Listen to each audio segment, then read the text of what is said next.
Nakikita nyo yung napakagandang views. Hindi ko alam kung anong lugar ito, pero naparaan lang kasi ako dito dahil kasama ko yung mga friend ko. Nag-road trip kami dito sa Halsima Highway at dumang kami ng highest point dito sa Atok Benguet. Kaya ito kapag dinadaanan na naman namin napakagandang views, mga flowers. Siyempre mayroon silang napakagandang, hindi ko alam kung anong pangalan nito, pero napakaganda talaga Kapramdi. At yun nga, pinapakita ko sa inyo kung gaano kaganda yung views dito. So, ayan, enjoy watching Kapramdi at don't forget to subscribe and that's the notification bell para updated po kayo sa aking mga bagong post na videos. Ayan, enjoy watching!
So ayun mga kapram, di na ako makagalaw dito sa gilid ng kalsada dahil takot na takot ako sa mga sasakyan ang bibilis.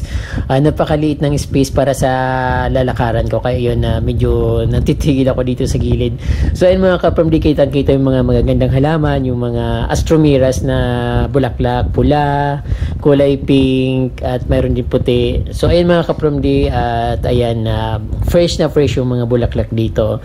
At syempre napakalamig talaga, ang sarap sa katawan at damang-dama ko yung hinahanap ko na talagang malamig. So ayan, mayroon din silang mga succulents dito sa gilid ng kalsada, bani cactus. Ayan, nakikita nyo naman, napakataba at napakaganda. Ayun, napakaraming branches ng succulent na ito. Tapos yung astromira na pula, ayan, nakikita nyo bulaklak at fresh na fresh. Meron din kulay orange, kulay pink. Ayan.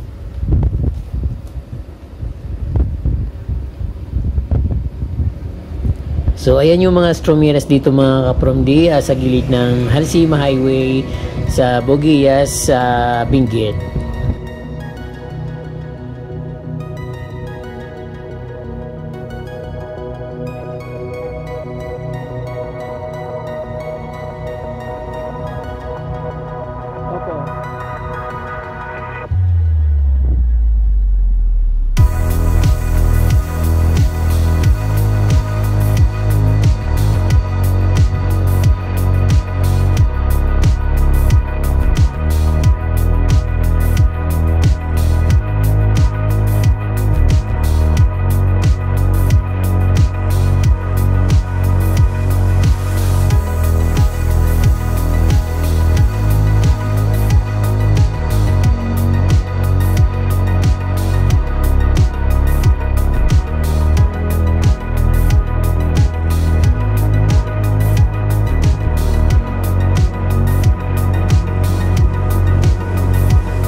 Sarado bus eh. Diyan.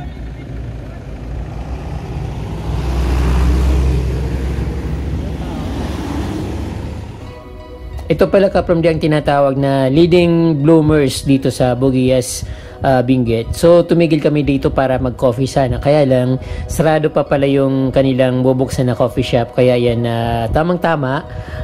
Nagkumuha nila ako ng video dahil na napakaganda naman ng mga views dito. At katulad ng kikita nyo mga succulents dito sa gilid ng kalsada.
Ayan mga kaprom, nandito naman tayo sa Mount Data, Bauco, Benguet Province. Pinakamataas yung 20 degrees na lamig dito.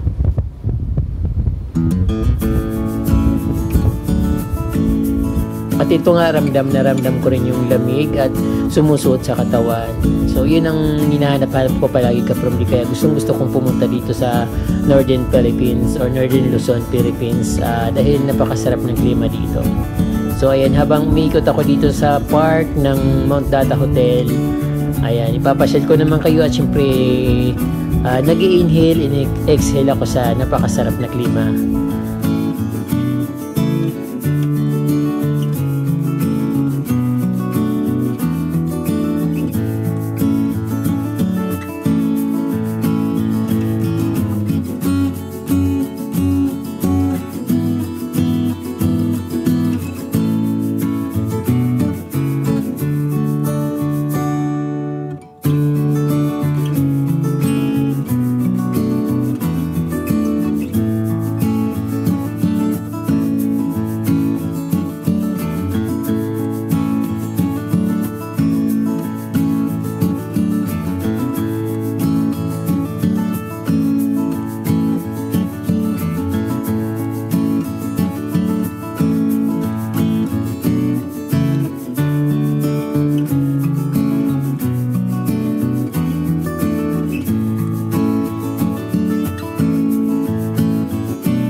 Sobrang lamig ng weather dito mga kapramdi. Ang sarap sa pakiramdam. Sumusuot sa sweater yung lamig niya, pero talagang parang nakakapag-relax. Siyempre minsan lang tayo nakakarating dito. Siyempre tropical nation tayo, mostly mainit. Kaya dito sa Northern Luzon, napakasarap. So ayan, 24/7 yung lamig dito. At siyempre araw-araw yun. Ayun, napakasarap ng mag-inhale. At tapos ang sarap lang happy ng hangin kasi yung lamig. Umbang parang nararamdaman mo sa ilong mo, din sa buong katawan. Ayun. So, na-enjoy ko yung dito, mag-views. Napakagandang mga scenery. Very refreshing weather condition. So, medyo hinihingal ako. Madalas ako nakakita ng mga halaman na to dito. Pero hindi ko alam kung anong pangalan ng plant na ito. Napakaganda niya rin tingnan. Papunta kami dito sa mga gilid ng kalsada. Ang daming ganito. Parang plastic lang.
Ayun po mga kapamilya, marami po salamat sa inyong panunood at huwag niyo pong kalimutan mag-subscribe pag hindi pa po kayo nakasubscribe. At syempre pindutin niyo rin po yung notification bell para updated po kayo sa aking mga bagong post na videos. Pwede niyo rin po akong i-follow sa FB or sa Facebook page ko, Certified From Day. Diyos mabalos and muchas gracias.